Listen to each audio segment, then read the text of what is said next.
The wilderness can be an enchanting place, but nature's captivating beauty oftentimes make us forget her dark and unforgiving side. Hunters, and those who spend the most time in the natural world, have first-handedly witnessed this.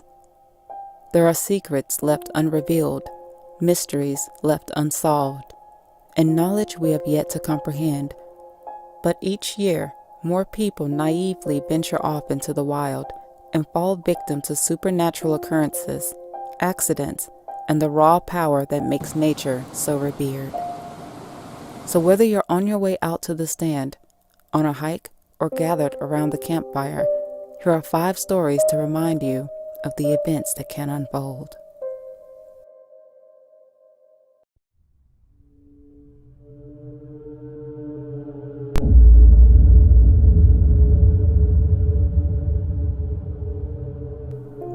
Living in a rural area in Oklahoma, you could probably assume nothing much ever happens here.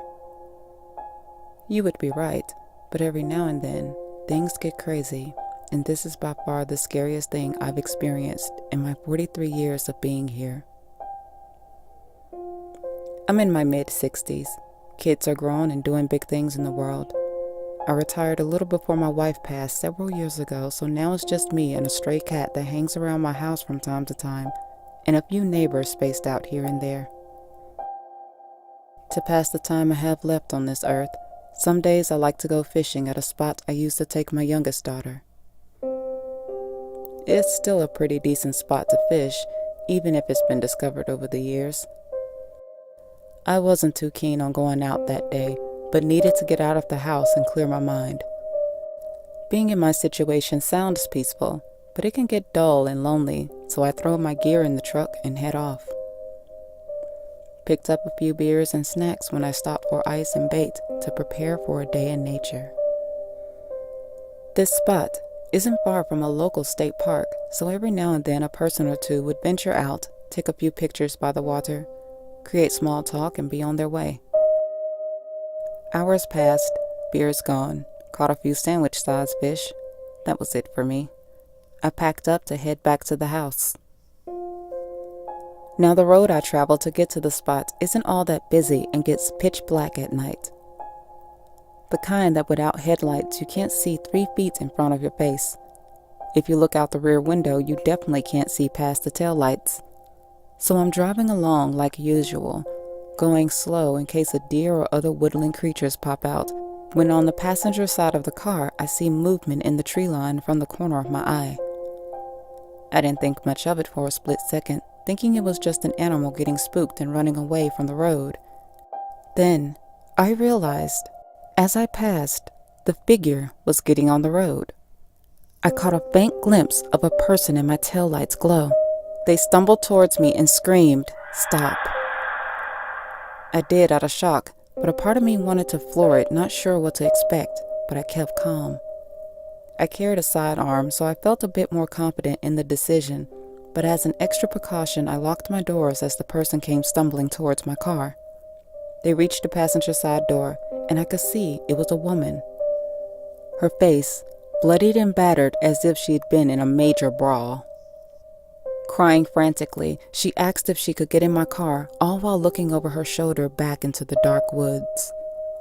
Without second thought, I unlocked my doors and she got in and told me to drive far away from here.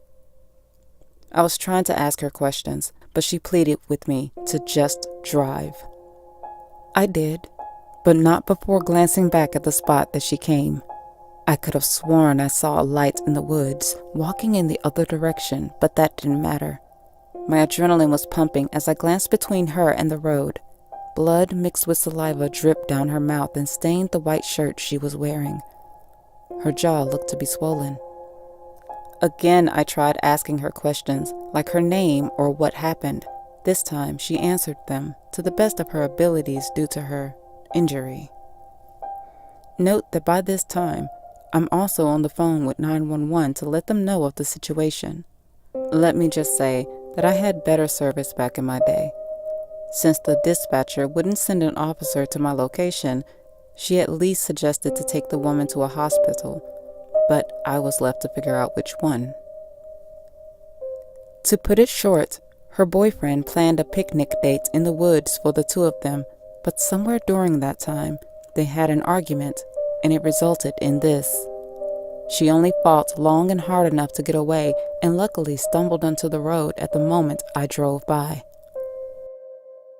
At the care center, I stuck around to explain the situation to the staff on hand, and they said they'd take it from there. They have a duty to report domestic discrepancies, so the police will be getting involved either way. That whole incident left me feeling shaken and angry, and no doubt, the light in the woods I saw was the boyfriend in hot pursuit of her before she stopped me. I never got a follow-up, but I really hope she left that idiot. But the sad reality is, she probably would just go right back to him. I know this may be a horrible thing to say, and forgive me if it's too much, but if it had been one of my two daughters, his body wouldn't have left them woods that night.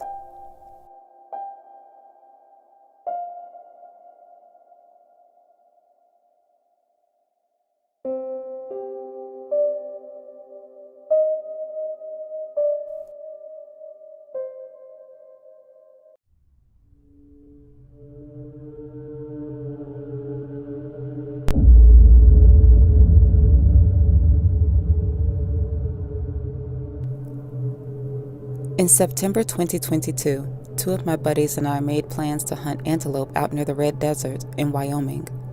About 2 months before the trip, one of my buddies dropped out due to family reasons, and a month later, my other for financial, so it ended up being just me. I was bummed, but still pretty excited as this has been on my bucket list for a while. Plus, I had just bought a new rifle for the occasion prior to, and wasn't about to let it collect dust. I'll spare the details, but cutting to the meat of the story, I didn't do much my first day due to travel difficulties cutting into my time, but the second day, I was up bright and early, ready to go.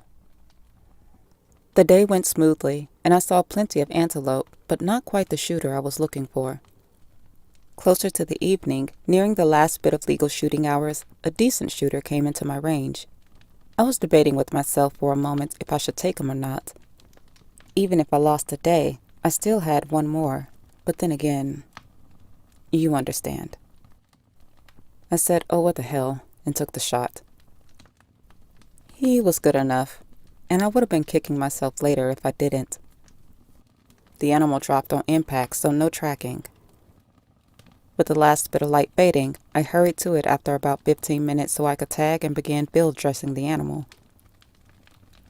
As I'm walking out, about 150 yards to the antelope, I look up, and at least 2 miles off into the distance, I see this extremely bright light zooming over the landscape and heading my way. I thought it was probably a game warden coming to check my paperwork and all. No big deal. But there were no taillights. Come to think of it, I don't recall hearing an engine if it was a warden or any motorized vehicle. I also hadn't seen anyone else out here all day, probably due to it being the middle of the week. This is Wyoming after all. There are more antelope than there are people. I keep walking out and find the animal, then look up again. This light dives down into the sagebrush, and I can no longer see it. It was about a half a mile from me when it disappeared. I'm mostly confused at this point, not sure what the light is or where it went, but I continue on and tag the antelope. It takes me 10 to 15 seconds to put the tag on. Then I look up and see the light traveling away from me.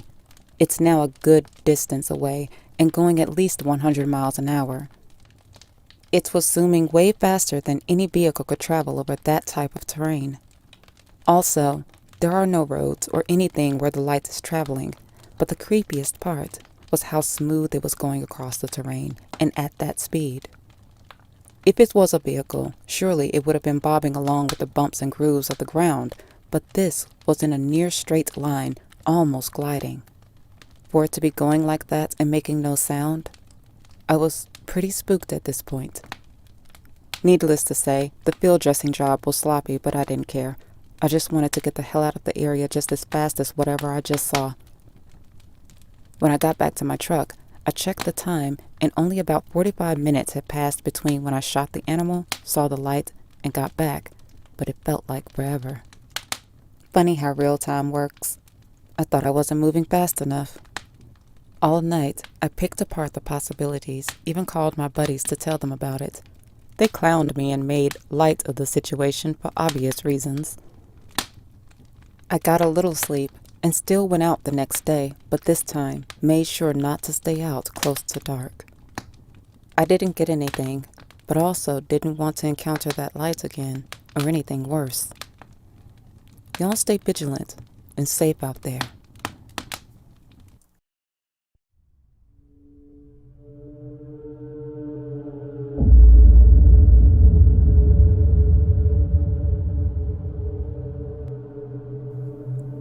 My story isn't supernatural or about ghosts or anything, but I could have been turned into one if I had been 3 minutes later. I was still hunting through an area. If you don't know what that is, it's basically slowly and quietly walking through the woods, stopping every couple of steps to check your surroundings. Well, the woods is just full of surprises, and I'm going along until I hear a loud crackling behind me. I immediately turn to see a giant tree collapsing to the forest floor, but what made it scary is that it had fallen where I was just standing about 3 minutes prior. That could have been it for me. None of the trees I was near showed much signs of collapsing, like leaning or anything, or at least I didn't notice. Guess my best advice is to be on guard for anything. Even the trees want to take you out here.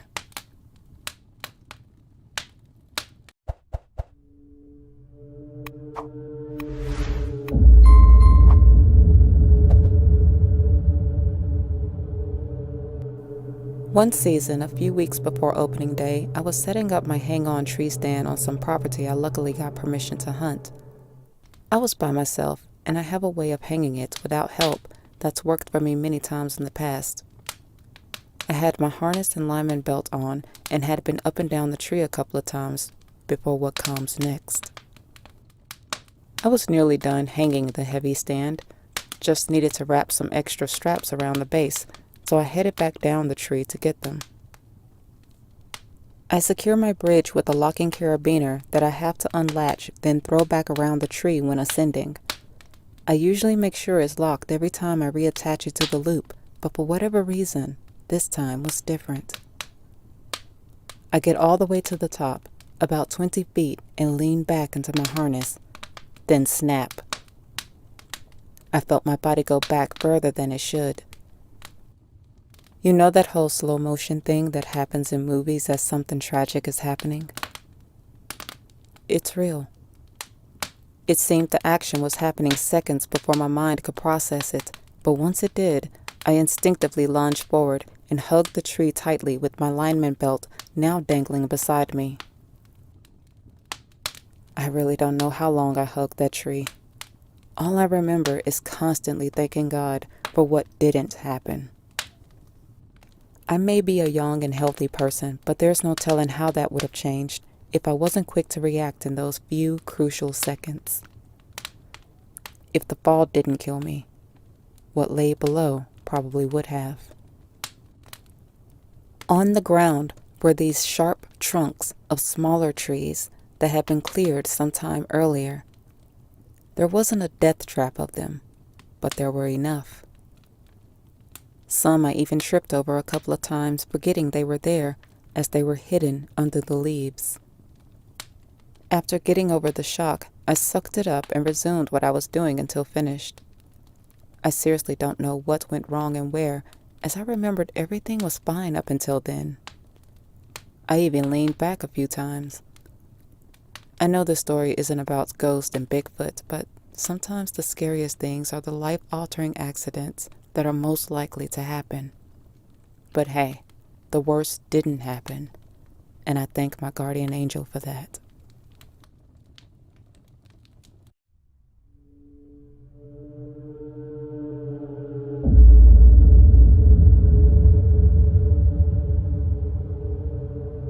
I'm a pretty fearless female hunter, but this one nearly got me. I have people I hunt with, but I mostly hunt alone. I was after whitetail in the early season, and this was my first time hunting this public land spot.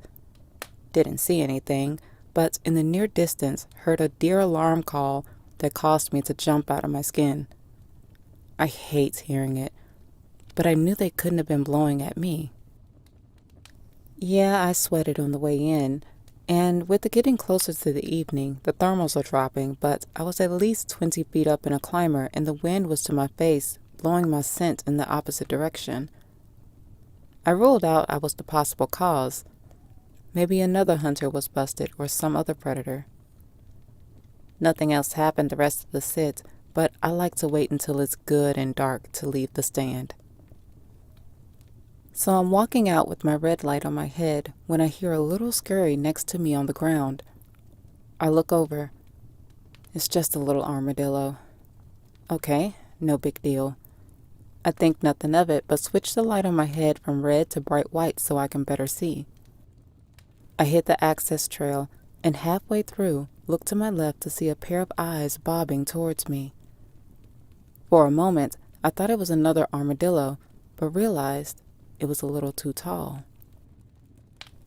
As it stepped into full view, I was surprised to see a deer fawn. Of course, no spots for this time of year, but it was looking timid. It moved so close to me that if not for the equipment in my hands, I could reach out and pet him. It looked at me, but I'm not sure if it really registered what I was or just didn't care. It wasn't concerned with me at all, but instead looked back to the direction in which it came, and I glanced up to see two separate pair of eyes glowing from my light. I didn't see their bodies fully, but just from the way the eyes moved, I could tell they were two coyotes probably in hot pursuit of the fawn standing in front of me. That explains it. The poor thing was more afraid of them than me. I'm not afraid of coyotes, but I have heard of what a pack of three or more is capable of, even to a human. For this reason, I keep a sidearm for attacking animals. Even if they were after the fawn, it standing near me puts me at risk of the same fate, so I would have legal right. Luckily, these two weren't bold, and they retreated back into the darkness.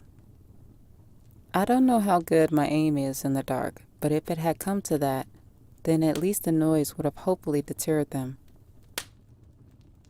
The fawn finally fully noticed me and timidly walked across the path in the opposite direction.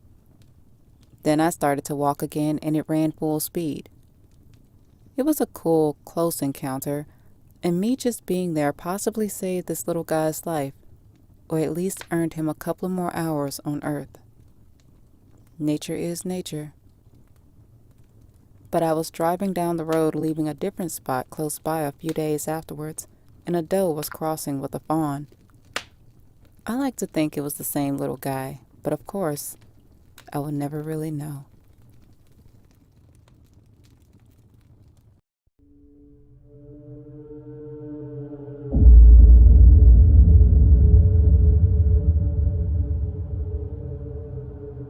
I was born and raised in the southeast United States.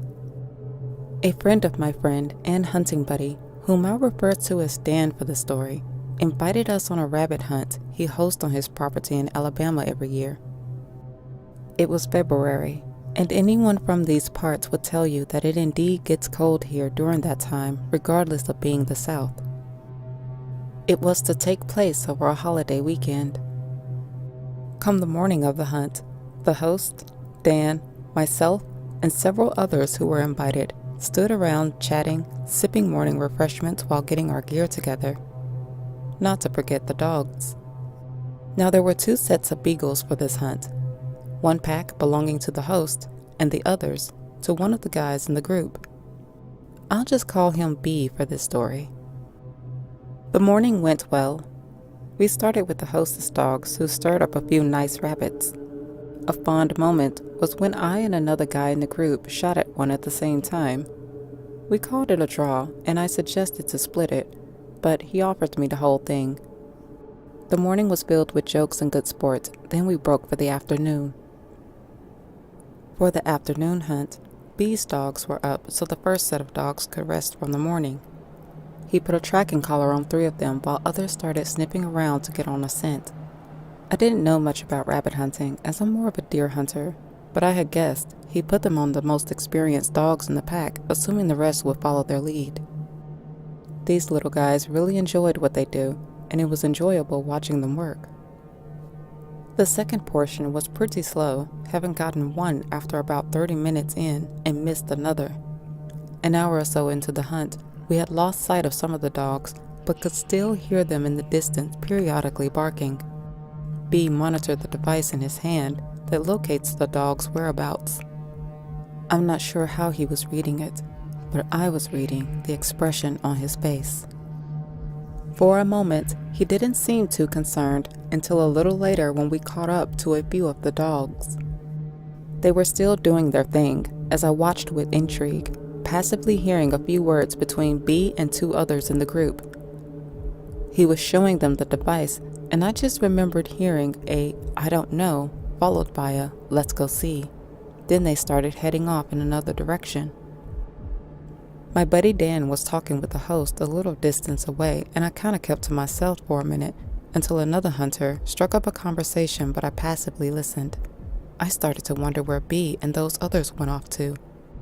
I would soon have an answer. Moments later, we could hear one of them calling out to us through the woods. The rest of us pinpointed his location and met up with him, only to hear some news that spiked my adrenaline. We all rushed to the location. Upon coming up on it, we could hear the agonizing howls echoing as B and the other guy worked to cut away a few briars. We all pitched in to help. Luckily, the dead briars were easy to clear and was the least of the concern, because now we all stood around the circular structure and peered down into the dark earth. An old well. We could hear the dog, but couldn't quite see it, even if the tracking collar had a light on it and in full daylight at 4 in the afternoon. I remember having a light in my pack and shined it down. We were all surprised at how deep it was, and for such a little dog to have fallen. It had to be a good 25 feet plus, and naturally, it had water. Lucky for the dog, somehow there seemed to be a shallow end of the well. We don't know what he was standing on to keep him just above the water, but we still knew he was on borrowed time and had to act fast. We started to gather up any material we could use. There was a bit of junk scattered here and there around the property, and eventually we got together a piece of rope, half a fire hose, and a leash, which we made a slip knot at the end to try and loop around his neck and pull him out. It didn't quite work, because the dog was constantly moving from shallow end to deep in panic, and once we finally did manage to get it over his head, he slipped out of it as we started to pull him up. After multiple attempts, we were running out of options. When I go on hunting trips, I like to bring any gear that may be useful. Honestly, I was fully prepared to run back to camp to get my tree harness and have them lower me down into the well to get him. I may be a hunter, but I still have a soft spot for animals. His helpless howls were tugging at my heart. Obviously, the others didn't think that was a good idea. If the well's walls were to collapse, we'd have a whole nother rescue mission on our hands. Then I remembered. On the way to the property, there was a blue rubber basket with holes laying in a pile of junk. I brought it up and immediately went to go get it as the others called down to calm the dog. Come on in there, man. Come on, man. Come on, big boy. Crawl up in there, big boy. One more shot. Come on, one more shot. There you go. That's a big boy. Come on. One more time. Come on, man. There you go. Come on, man. Come on, man. There you go, boy. Get in now. Oh, get in now. Rope. Wait a minute. Let him crawl in there. The basket was not only big enough for the dog to crawl into, but also had 2 hoop ends perfect for tying rope through. Nothing beats a failure but a try. The holes would allow the basket to sink low enough for the dog to get into. Shortening the details, we tied both ends, but the opening was too narrow for the dog to get in. Then, after reconfiguring, it eventually worked and we pulled the dog to safety. It was literally one of those miracle moments, a blessing from God. I can't stress enough how lucky this pup was. After examining him, he was sore, but didn't have any broken bones, wounds, etc. B just wrapped him in a towel and warmed him in the truck, as we all called it a day after that. The host had called the fire department a little before we pulled the dog out, and they arrived just afterwards to seal off the well. Honestly, even the host was surprised at the whole ordeal. He had bought this land at auction and hunted it many years, never knowing the well was there. This isn't totally out of the ordinary, as much of the southeast was once dotted in farmland. One farm could easily have as many as 15 dug wells, which many are forgotten over time. To think that somehow this could have easily been one of us. I'm just thankful it all worked out, because surely it didn't for whatever other critter may have fallen victim to the well.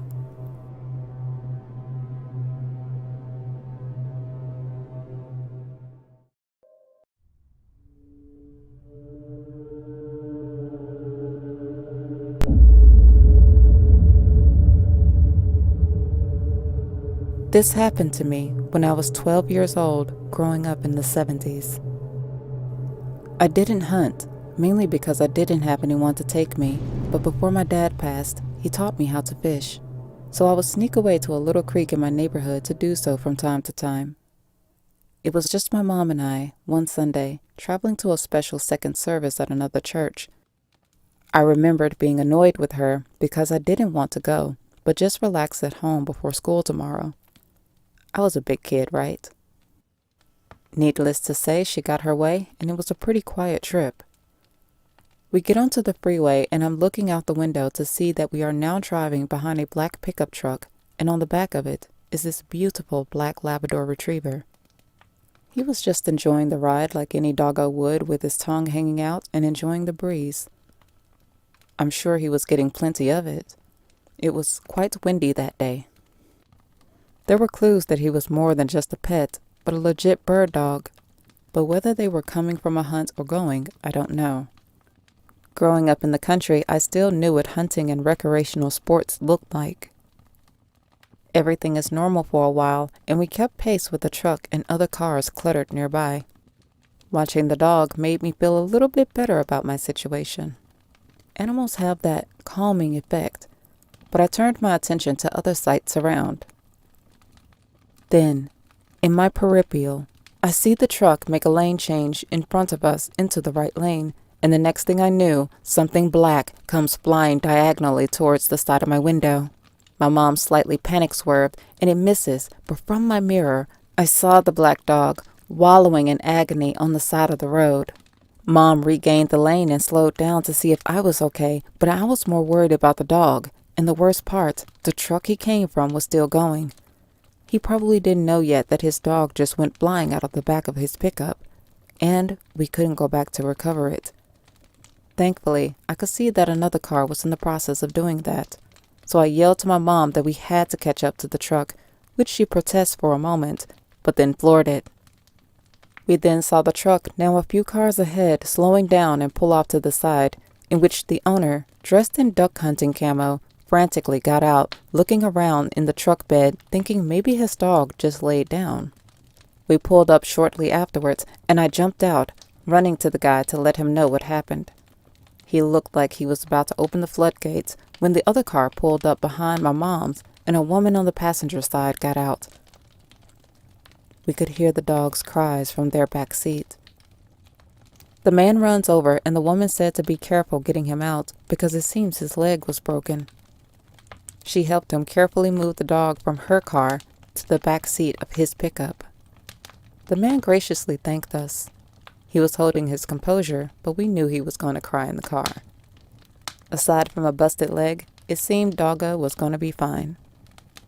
Still sad, but after that, I was actually glad my mom forced me to go with her that day. I'm also glad that the guy decided to change lanes when he did, because if that had happened while he was in any other lane, I'd hate to imagine the sight I would have seen.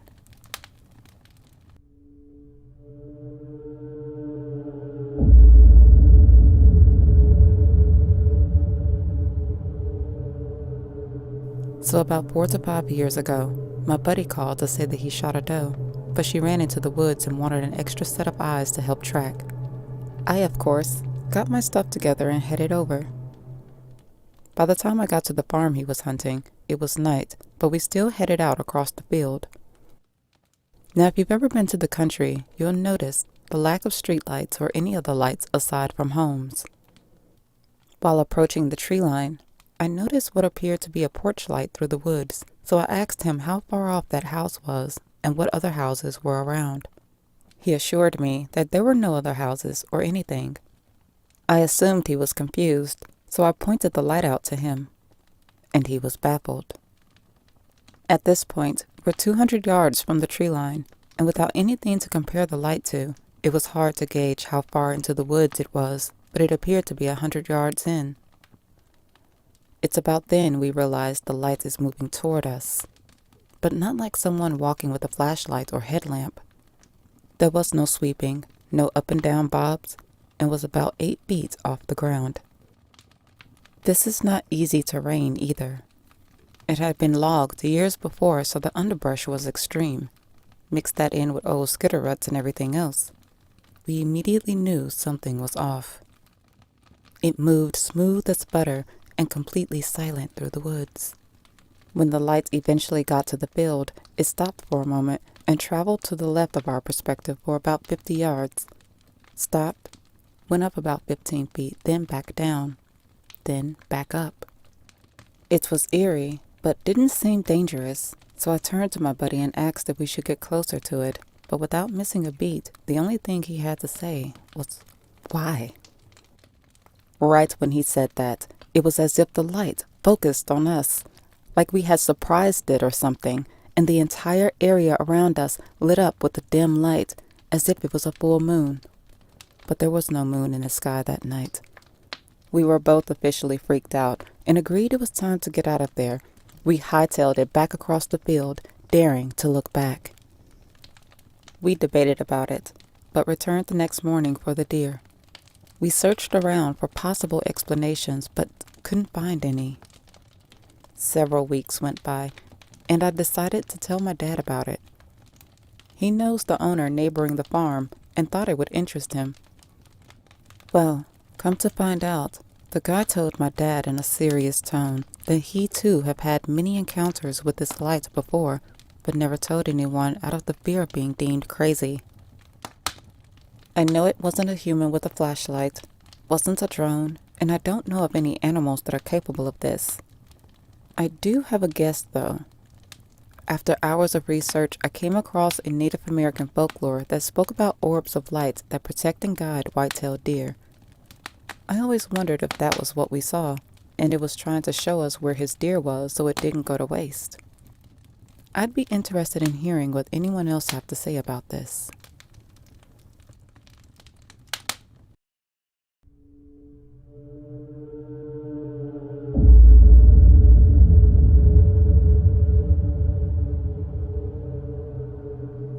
They say, whatever can happen will. So true. I agreed to go early season bow hunting in a part of the state that's pretty much bear country. Now, I've never been here, but my friend has multiple times and assured me that he has never seen a bear. Black bear, to be exact. Guess it doesn't matter. A bear is still a bear. We get settled into our spots around 4 o'clock. We got in early because the walk-in was a ways away from where we parked. All is good when I hear rustling noises to my left behind me. I can't exactly see what it is through the leaves, but from the footfall, it sounded heavy. Here I'm thinking it's just another hunter sounding like a herd of elephants thrashing through, but I nearly lost my shh when the creature came into full view. You guessed it. The very thing my friend said he'd never seen the many times he's hunted here. Shortly after I took this picture, the bear walked to the base of the tree, and it was just sniffing around the area. Okay, no big deal. Just cool to look at. Then he began to climb up. Now very big deal. It slipped my mind that of all the bear species, black bears are excellent climbers, and he was coming up fast. I immediately realized there was no way to shoot a bow straight down from a climber, I started yelling and frantically looking for something to throw, but there was nothing in reach, except my new and expensive bow. I'd throw my own leg first. Luckily, he stopped halfway up and just looked at me, climbed down and walked off. My friend hunting a few hundred yards away thought I fell out of the tree after hearing all the noise I made. The bear was never aggressive, just more so curious. Guess it's worth mentioning, I had just eaten some peanut butter crackers, shook the crumbs out of the bag and put the trash in my pocket. I didn't think anything of it. You may find the story more comical, but regardless, to have a full-grown bear walk up to you and climb towards you is scary enough.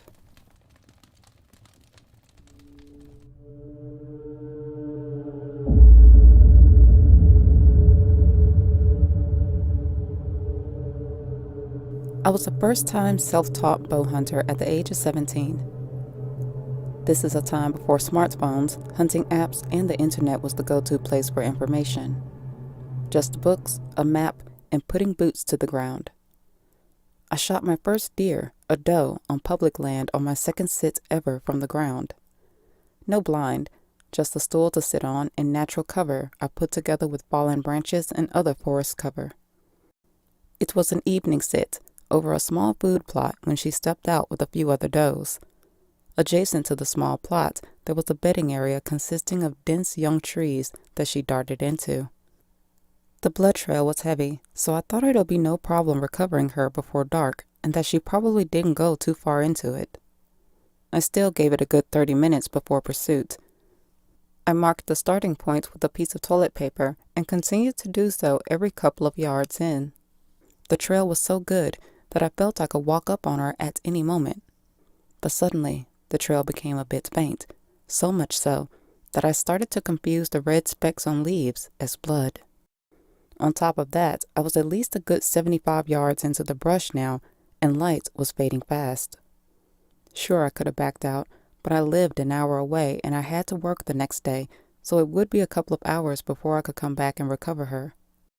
On top of it being the early season, I refused to let my first public land deer spoil in the heat, but also knew that if the blood dries, distinguishing what's blood and leaf spots would be harder.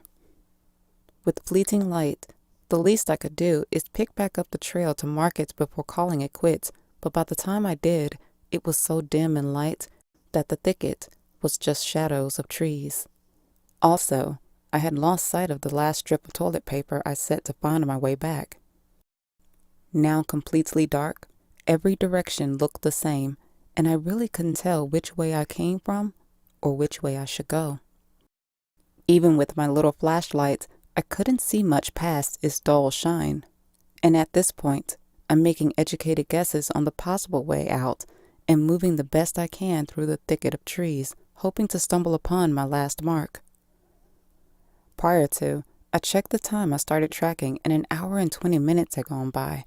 I had thought to continue marking my exit trail with the toilet paper, so at least I wouldn't be walking in circles, but then I thought it would probably just confuse me when I come back the next day.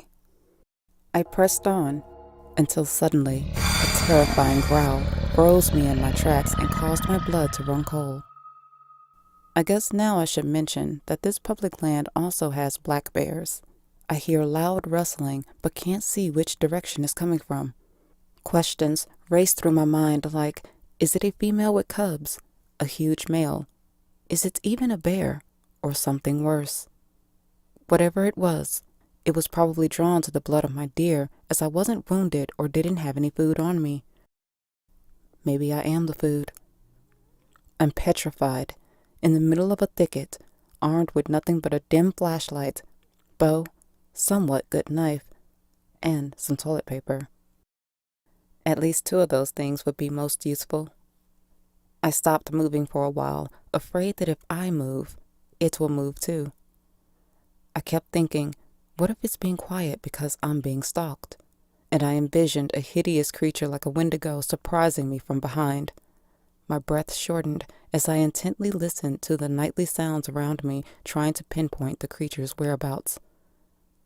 All but the crickets were silent.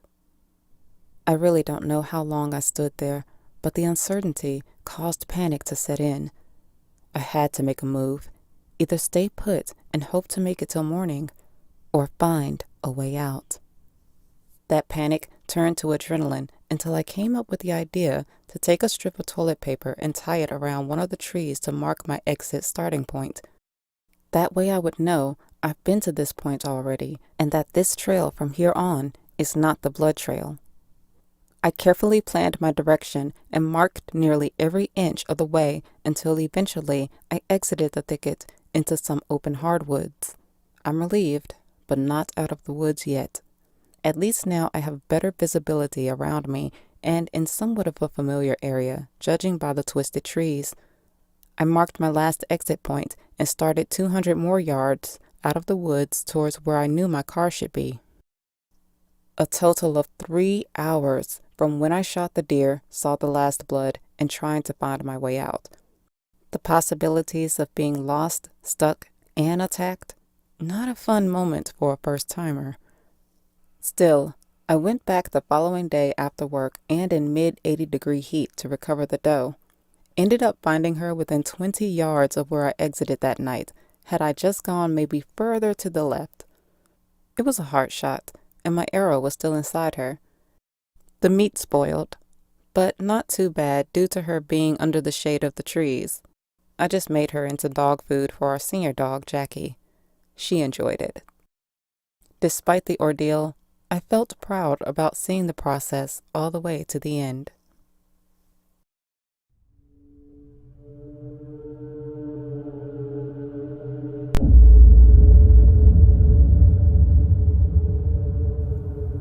Years ago, I was spotted stalking a mule deer on the Great Plains. This particular area was hilly and the grass was pretty tall, so I could see him bedded down, but not clear enough to be confident in a good shot.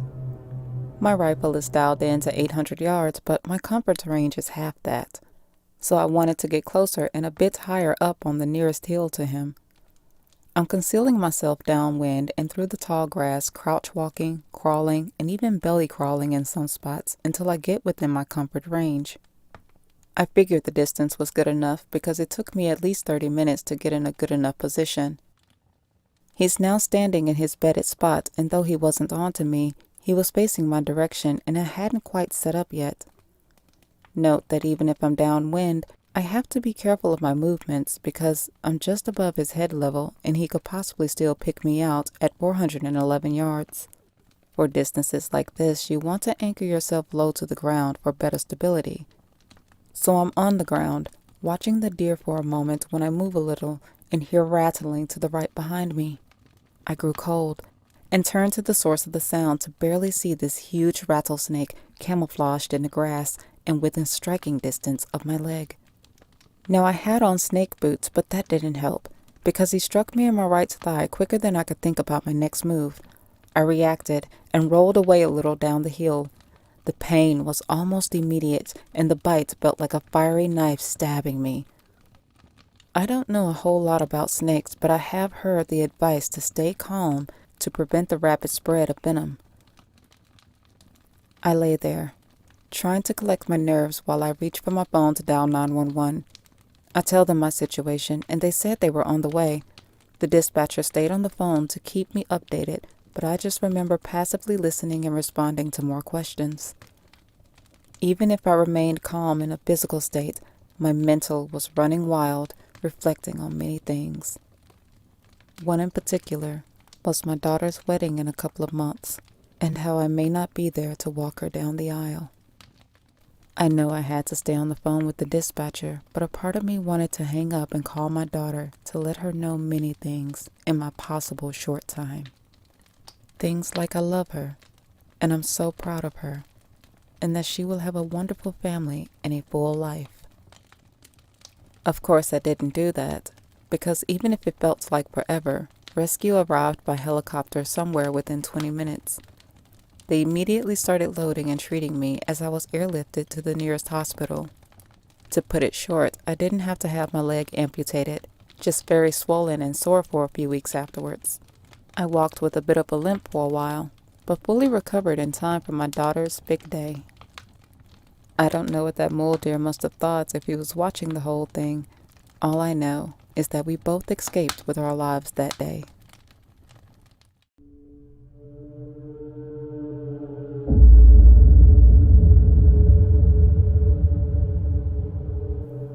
I'm a deer hunter who live in a medium-sized town here in Georgia in a relatively quiet neighborhood.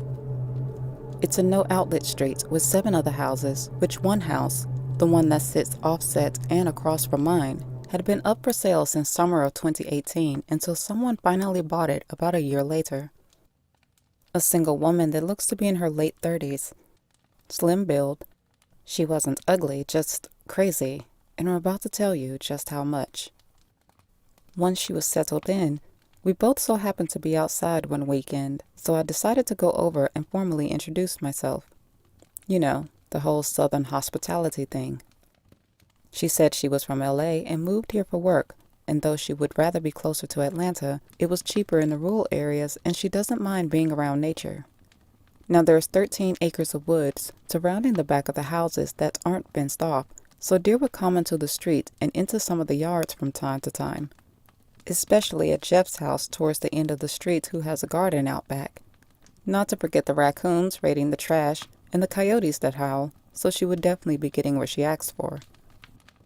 We didn't talk long, and it seemed like a normal first greeting. It wasn't until about the third contact, a month and some weeks later, that things started to take a turn.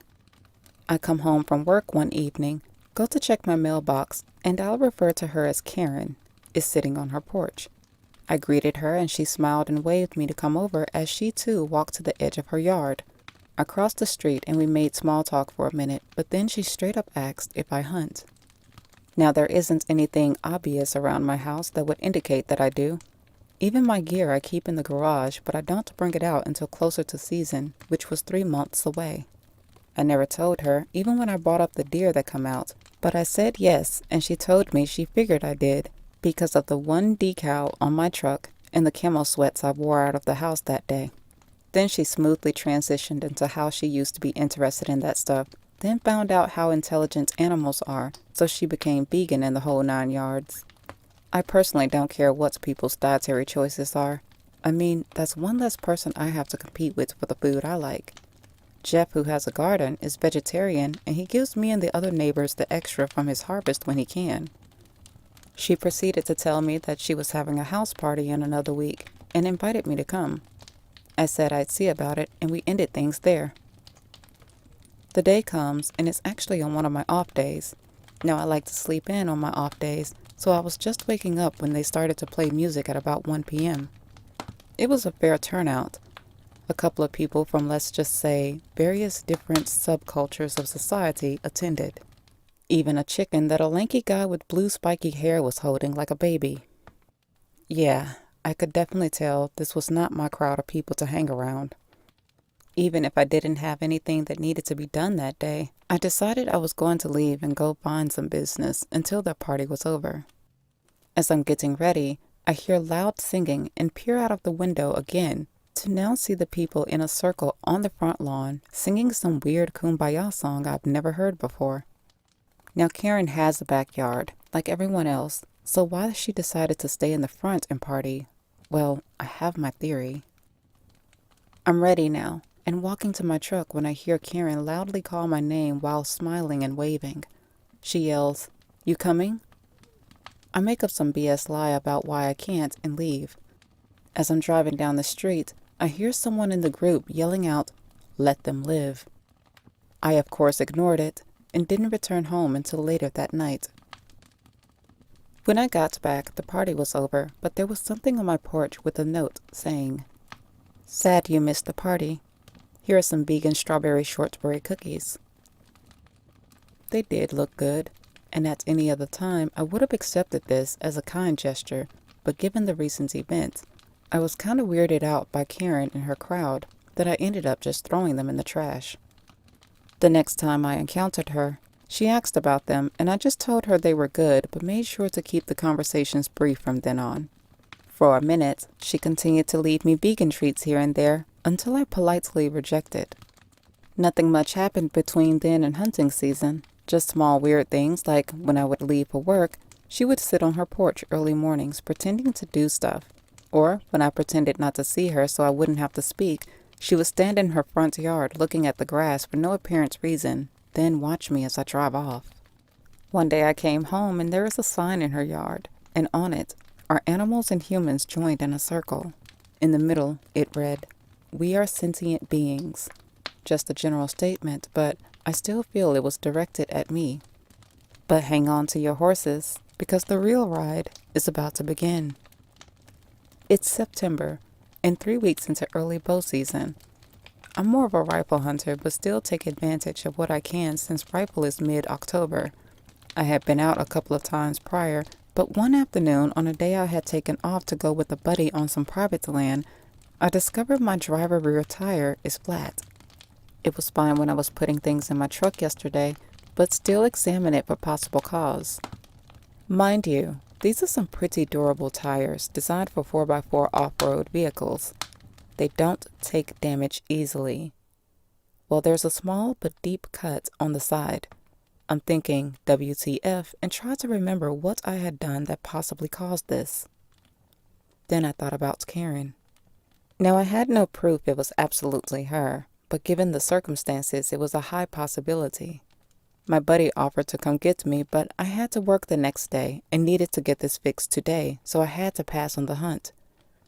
It goes without saying that I was upset because I not only wasted time, but now money on an expensive new tire. I got the idea to put up 2 trail cameras I hadn't put out yet as a cheap means of security cameras. They weren't the cellular kind, but still will serve as an insight to what's going on around my house. I thought I hid them well. Apparently not, because about a week later, both turned up missing, and again, I have no proof of my suspect. I don't know if it qualifies as hunter harassment because I wasn't in the act of hunting, but the best I could do was file a police report about the strange occurrences and supplement it any time something happened.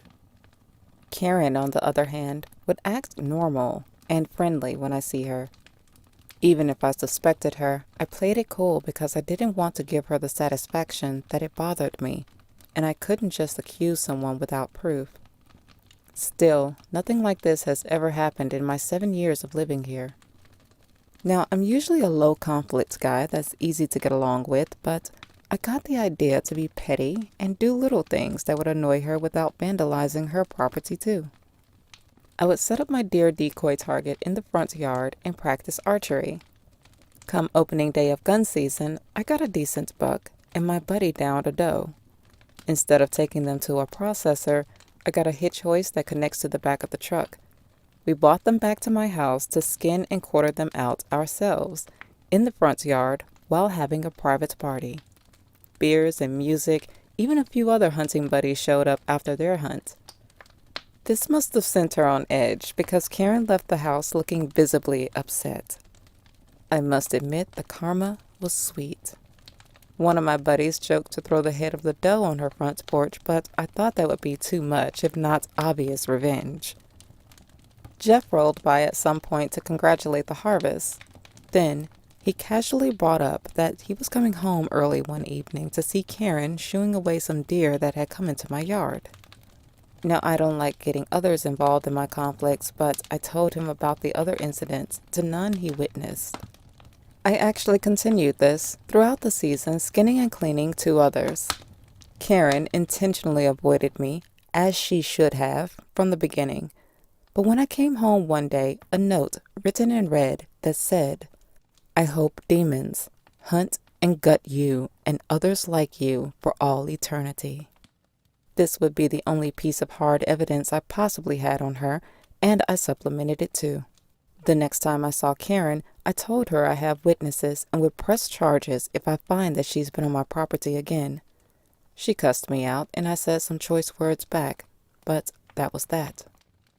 It wasn't long before that goofy sign in her yard was replaced with a for sale sign, and about 4 months later, she was out of there. I really don't understand people's self-righteousness and need to dictate others' personal choices. It's people like Karen who believe they are connected to nature, but in truth are the furthest from it. I don't care where she went, but at least she's out of my neck of the woods.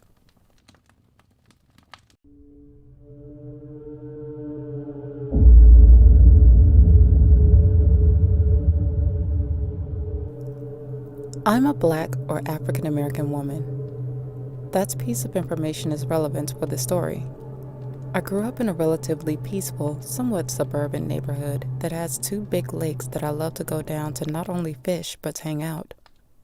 According to my mama, when she purchased the house back in the 70s, the area was predominantly white, but through the years became mostly ethnic with the exception of this one street that sits on the lake.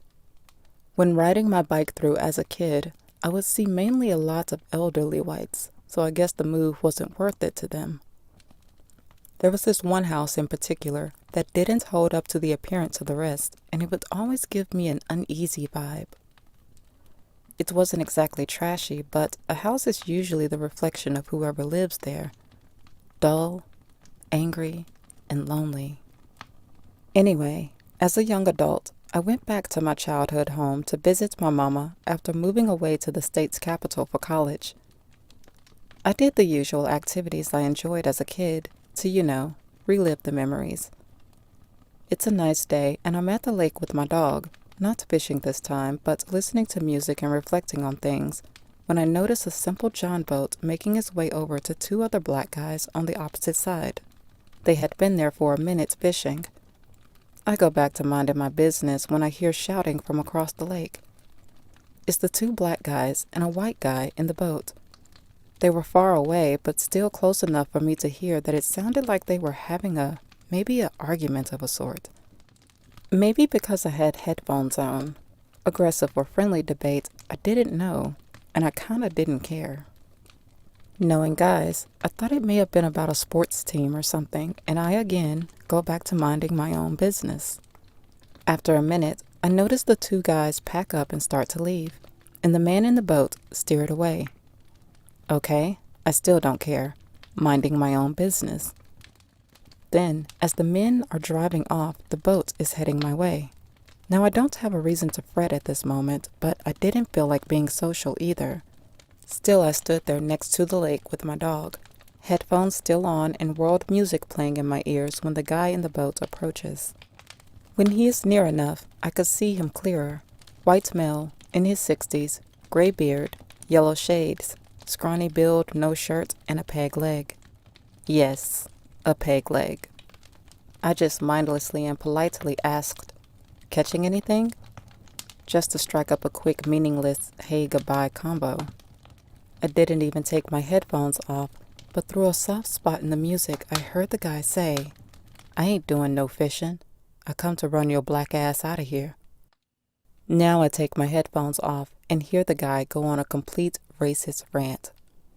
I will leave his words to your imagination, but complete foul and demonic words, ranging from how he would have assaulted me back in the day to how true whites are going to nail Obama to the jail wall.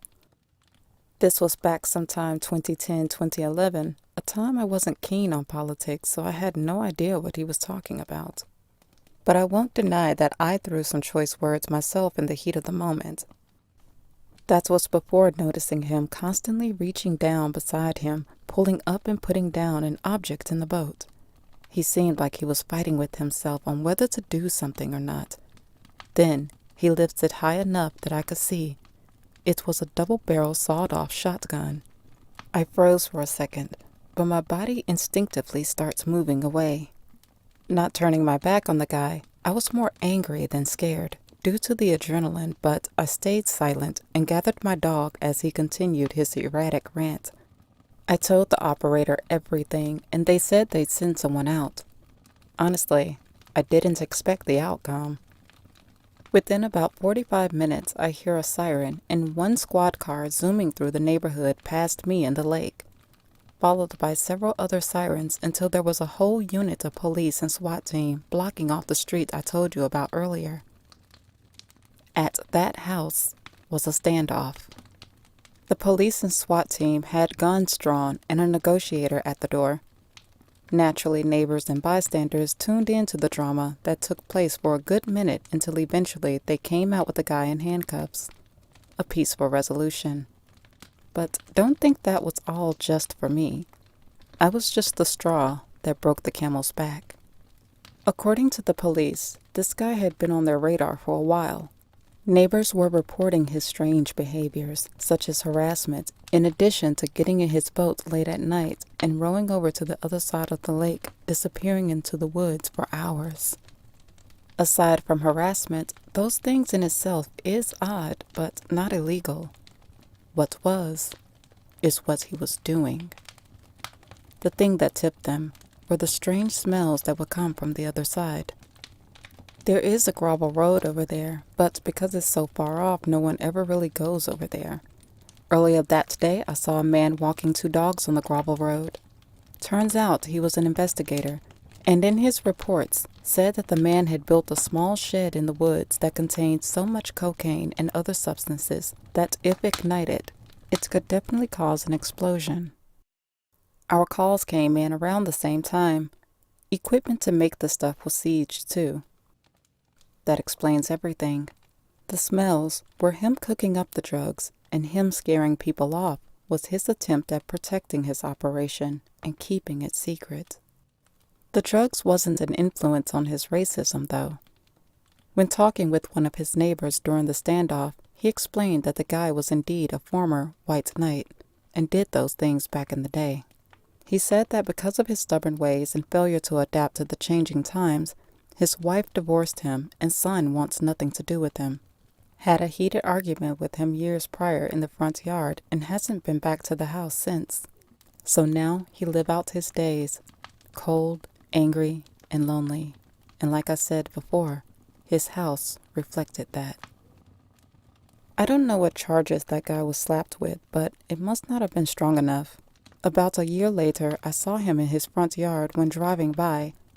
He looked to be on house arrest, but still, he was somewhat free.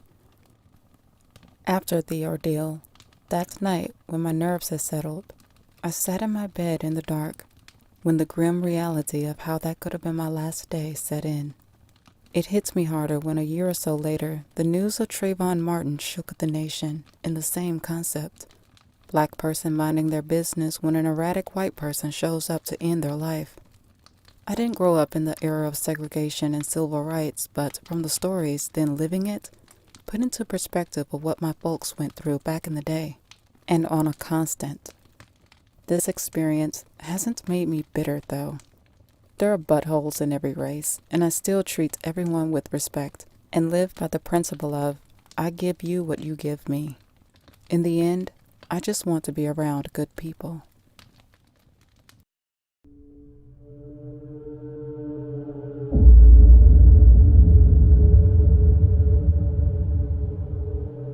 It was the second day of deer season, and I was eager to hunt this particular area of public land because I got a lot of great wildlife activity on trail camera.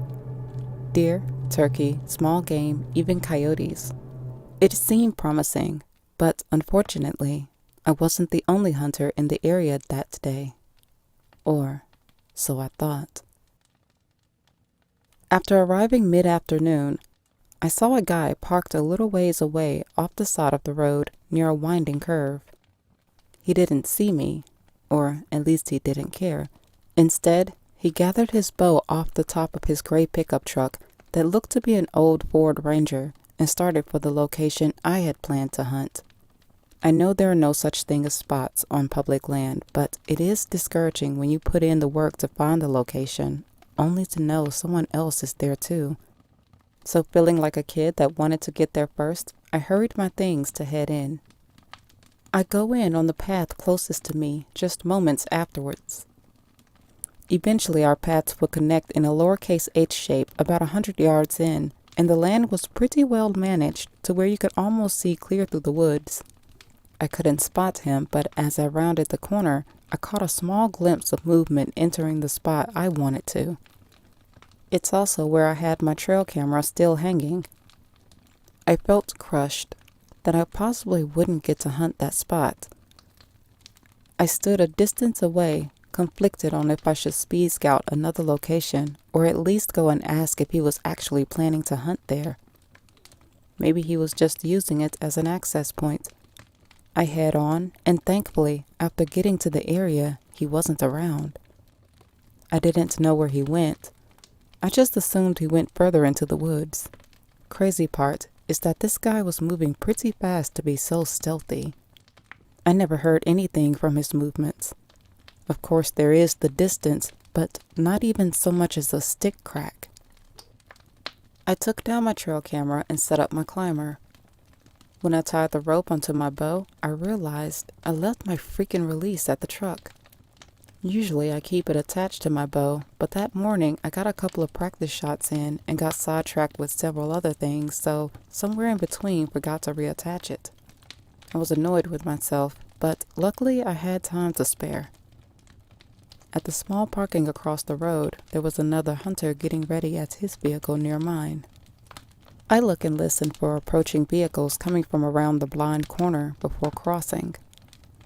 The speed limit is 45, but still, people be flying down this back road like it says 70. When I looked in the direction where the other hunter from earlier had parked, he was gone. No truck in sight. I thought to myself, WTF, and proceeded to cross. I greeted the guy and he did the same, followed by a little small talk. He said this area indeed offers great hunting opportunity because it also borders a wildlife refuge. Deer cross the boundaries when the rest of the land is pressured. I said something along the lines of, "That's why I picked it. I was kinda hoping no one else would figure that out," I said jokingly, but still a little confused about the matter. I casually brought up the other hunter. I continued on to say, "I saw a guy in a gray pickup truck on the corner not too long ago. He went in a little before me towards my area, but then I came back because I forgot my release, but he ain't over there no more. I don't know where he went. That was at least 45 minutes ago." The guy casually said no one was there when he arrived, and that was about 20 minutes ago. Plus, he stayed in his truck to finish a smoke. He mentioned that he lives about 20 minutes away and hunts here ever so often. He also continued to say that a few years back, there was a guy struck by a car coming around that curve.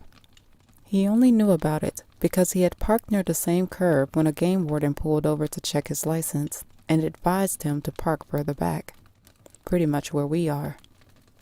Hearing this sent a chill down my spine and me questioning my sanity. I didn't press the matter, but closed out the conversation and hurried back to the spot. For the rest of the evening, it was kind of hard to just relax and enjoy the hunt. I listened for every sound and movement in the woods, and I'm not talking about for animals. I didn't stay till last light either.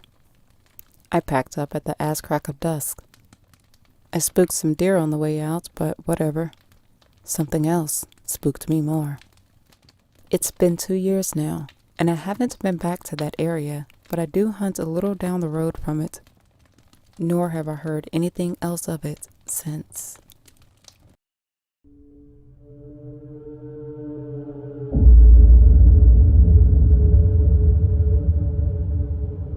I hunt a farm in Ohio with my friend every year. Now I'm from out of town, so I don't have time to scout the farm, but my friend, who knows the owner and lives 2 hours away, can ever so often, so I mainly hunt the areas he mapped out. Of course, it's a rural area with ag fields and other spots that make perfect whitetail habitat. I'm only in town for a couple of days during the rut and plan to hunt the weekend. My friend couldn't join me the first day due to work and told me to go on. He'll catch up with me on the next. I do my usual routine the morning of and headed into the woods to get settled in. Well, everything was going smooth and great, up until a really nice buck came into my range with ease and offered a beautiful broadside shot. He ran the short distance across the field and disappeared into the tree line, leaving his trail painted in red. Though I couldn't see him from my stand, he couldn't have gone much further. Even so, I still wait a moment to track, but text my friend and wife in the meantime. I get on the trail, and it's good for a moment. Then it starts to get a little faint. But I eventually picked back up the trail, which led to a thicket of young trees and a tangled up mess of briars and other vines. I proceeded, but could see my deer about 20 more yards in, now belly up against a few of the small trees. But turns out, he wouldn't be the only body recovered from that spot. As I'm making my way through, I see a pile of dried up bones just visible under the forest debris. I think nothing of it at first. It's common to come across animal carcasses in the woods. I just like to be curious and check them out sometime to see what died. I got close enough to see a visible rib cage, but immediately realized the shape was not that of a deer or other large animals. I moved a little more of the leaves and pulled it up a bit from the spot, but jumped back upon revealing the shoulder blade and arm bones. Once I uncovered the bottom, there was no denying it. The remains of a person. Internally, I'm freaking out, but immediately dialed my friend to tell him. I called him first because I knew I probably wouldn't be able to get off the phone after dialing 911. He let the owner know, and he too came out a little before the police and investigators. I led them to the area and watched them work. I collect my deer somewhere in between time, but during that time, I noticed when they pulled the remains that there was no skull. Not because it was found separate.